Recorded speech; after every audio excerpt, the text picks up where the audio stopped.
जो ये किसी के बहकाए हुए है, ये जो आंदोलन हो रही है। अच्छा। तो जिस गाड़ी पर बैठे तो वो चालक कहा, अरे भाई साहब ये तो सारी देश देख रहा है, ये कांग्रेस ने बहकाया हुआ है सबको, ये केजरीवाल ने बहकाया हुआ है, क्योंकि इनकी सरकार खुद ने कहा है कि 2022 किसानों की आय दुगनी हो जाएगी। आप मेरे को एक जवाब दो, 2022 निकल गया, किसानों की आय दुगनी हो गई क्या?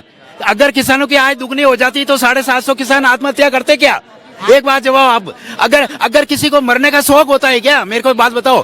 कह रहे 2022 तक किसानों की आय दुगनी हो जाएगी, सबका पक्का मकान बन जाएगा, देश में आज कोई भी किराएदार नहीं है, सबके जो लोग खड़े हैं ना, सबके अपने बंगले बन गए। 2022 तक किसानों की आय दुगनी हो जाएगी, कुछ भी नहीं हुआ। 2014 में जब गुजरात के मुख्यमंत्री थे तब है ना, मनमोहन सिंह पे उंगली करते थे कि आप MS स्वामीनाथन ने जो सिफारिश की उसमें खेती की जो लागत आती है उसका 50% लागत से प्लस करके आप MSP दो, उसको रोज उंगली करते हैं मनमोहन सिंह को। और उसके बाद में वादा किया कि हम सरकार में आएंगे तो किसानों को MSP देंगे, मगर अब सरकार में आए 10 साल में अपने वादे से मुकर गए।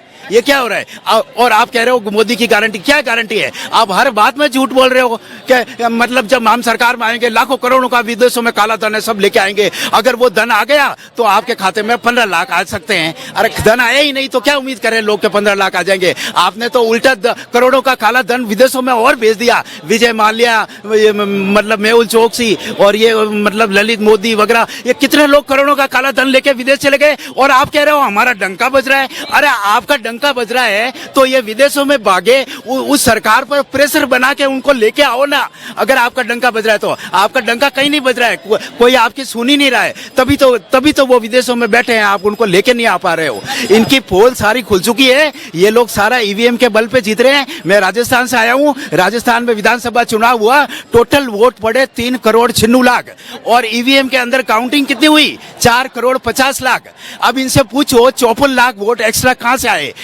जो सुप्रीम कोर्ट के माननीय वकील है नरेंद्र जी मिश्रा, उन्होंने PIL दाखिल कर रखी है। आज चुनाव कमीशन के पास कोई जवाब नहीं है उनके पास कि ये 54 लाख वोट कहां से आए। थोड़े दिनों में ये फैसला आ जाएगा और EVM से चुनाव कैंसिल करेगी सुप्रीम कोर्ट खुद। और जब बैलेट पेपर से चुनाव होगा तो बीजेपी की 100 सीट नहीं आएंगी, ये 100 सीट से अंदर रहेंगे। ये मैं आपको कह देता हूं, ये बेईमानी करके बैलेट पेपर में खुलेआम नंगा नाच किया चंडीगढ़ में, तो EVM में कितनी बेईमानी की होगी ये तो आप सोच सकते हो। जहां 36 वोट पड़े वहां भी तुम बेईमानी करने से नहीं चूके, जो लाखों करोड़ों मशीन से पड़े उसमें कितनी ज्यादा बेईमानी करके तुमने 3 स्टेट जीत लिए। अब तुम्हारी चलने वाली नहीं है, अब सुप्रीम कोर्ट इनकी बैंड बजा देगा। सुप्रीम कोर्ट क्या लगता है कितने सहमत है आप इनके बात से? कह रहे हैं कि वादे पूरे नहीं हुए। 1% हुई जी हर हालत में। अभी भाई साहब ने बात करी थी कि वो यूपी में पेपर लीक कौन करवा रहा है, कोई ना कोई षड्यंत्र कर रहा है। कोई षड्यंत्र। इसी बात ही कहता हूँ, एक तरफ तो यूपी की बड़ी वाहवाही करी जाती है, डबल इंजन की सरकार है, सुशासन सरकार है, यहाँ भ्रष्टाचारियों को नहीं बख्शा जाता। तो भाई ऐसे कौन से लोग आ गए जो आप सरकार से भी ऊपर हो गए, पेपर होने से पहले पेपर लीक कर देते हैं? कौन हो गए ऐसे लोग? सीधी सी बात है, इसमें सरकार की मिली भगत है। सरकार ही चाहती नहीं है युवाओं को नौकरी देना। नौकरी देगी तो उन्हें पैसा भी देना पड़ेगा, पढ़ेंगे लिखेंगे, उनका हिम्मत हो जाएगी तो उनके नारे कौन लगाएगा? अगर वो काम धंधे पे चले जाएंगे तो उनके लिए नारे कौन लगाएगा? नारे नहीं लगा पाएगा ना फिर कोई। जब अपना लोग काम धंधे में लग जाते हैं तो राजनीति सब भूल जाते हैं। जब तक आदमी खाली है तो उसे राजनीति भी सूझ रही है, हर चीज सूझ रही है, वो नारे लगाने के लिए रैलियों में भी जाएगा। इनकी रैलियों में लोग आने बंद हो जाएंगे, ये जाहिर सी बात है।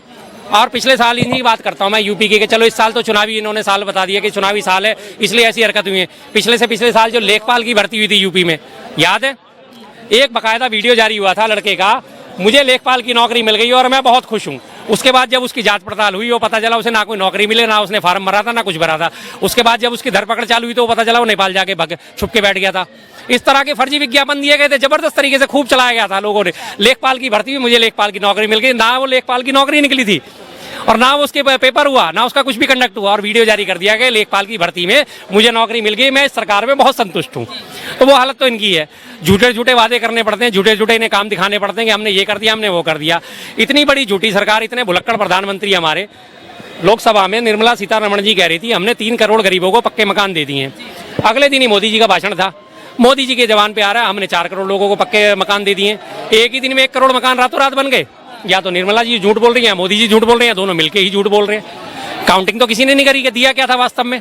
बस आंकड़ों का खेल है, आंकड़े तो जारी कर दो, कितने मर्जी जारी कर दो, उससे कोई फर्क पड़ने वाला नहीं है। तो वो हालत इनकी है कि डबल इंजन की सरकार कर क्या रही है, एक इंजन इधर जा रहा है, दूसरा इंजन इधर जा रहा है, खींचे चली जा रही है दुनिया।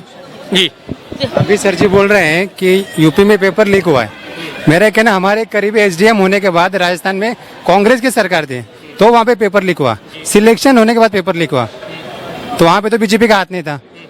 अभी उसका जवाब दीजिए फिर आप, पेपर कौन लेकर आए? तो वही तो, हाँ कांग्रेस के राज में भी हुआ तो पेपर लीक होना तो गलत ही है ना।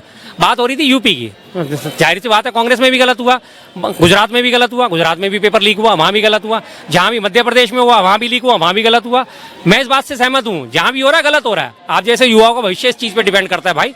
पढ़ लिख के आप नौकरी की तलाश करते हो और उसके बाद फॉर्म भरते हो और उसके बाद पेपर देने जाते हो, पूरी साल की तैयारी आपकी मिट्टी पड़ जाती है।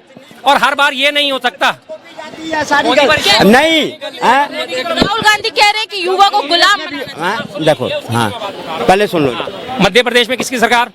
बीजेपी की। गुजरात में किसकी सरकार? बीजेपी की। यूपी में किसकी सरकार? बीजेपी की।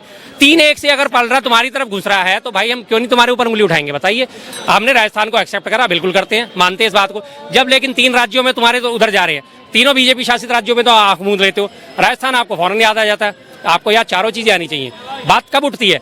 जब 3 जने गलत हो और 1 जना सही हो, बात तब उठती है ना। गलत चारों हैं लेकिन 3 आपकी तरफ गलत है, 3 हमारी तरफ गलत नहीं है सर, सीधी सी बात है ये बात नहीं है शर्मा जी। सवाल इस बात का है कि जो 70 साल से सरकार थी और ये 10 साल की सरकार है, जितनी बौखला के लोग हर चीज अभी तुरंत मांग रहा है मोदी से, इससे पहले क्यों नहीं सरकार थी उससे मांगा?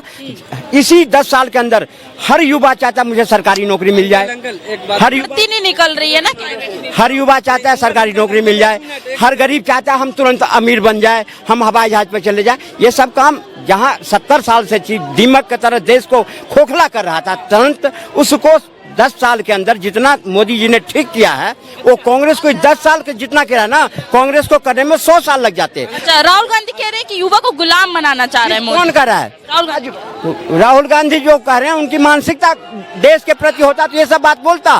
वो तो संसद में खड़ा होकर के मोदी जी को गाली देते हैं, हर जगह कहते हैं। उनकी मानसिकता को देश की जनता देख रही है। वो अगर मोदी जी युवा को अगर गुलाम बनाना चाहते तो युवा उनकी गारंटी के अंदर होता ही नहीं। उनके गारंटी के अंदर सबसे पहले युवा, महिला, गरीब, ये सब है उनके गारंटी के अंदर। वो देश को कहां से कहां ले जाना चाहते हैं। युवा की गारंटी हो रही है, लेकिन सब होगा धीरे। युवा के लिए बहुत सारी योजनाएं मोदी जी ने करे हैं और जहां जिसका अपना दिमाग है हर क्षेत्र में जा रहा है, इसलिए तो मोदी जी की गारंटी काम कर रहा है। और अकेले शर्मा जी या चाहे मोदी जी की गारंटी काम। आपने बोला बार बार इस बात को कि दीमक की तरह खोखला कर दिया। दीमक की तरह खोखला होने के बावजूद भी हमारे 67 साल के इतिहास में मात्र 55 लाख करोड़ का विदेशी कर्ज था और आज बढ़ के वो 205 लाख करोड़ हो गया। लगभग 150 लाख करोड़ विदेशी कर्ज बढ़ा दिया है इस मोदी सरकार ने। तो खोखला कौन कर रहा है भाई साहब? आप अगर कर्ज पे जी रहे हो तो आप खोखले हो रहे हो या मजबूत हो रहे हो? मुझे सीधे से बात का बहुत मोटा सा गणित है, मेरा तो बड़ा मोटा दिमाग है। अगर आपके ऊपर लगातार कर्ज बढ़ता जा रहा है और आपकी आमदनी घटती जा रही है तो आप खोखला हो रहे हो कि मजबूत हो रहे हो? बस कर्ज बढ़ रहा है तो किस तरीके से देश का विकास?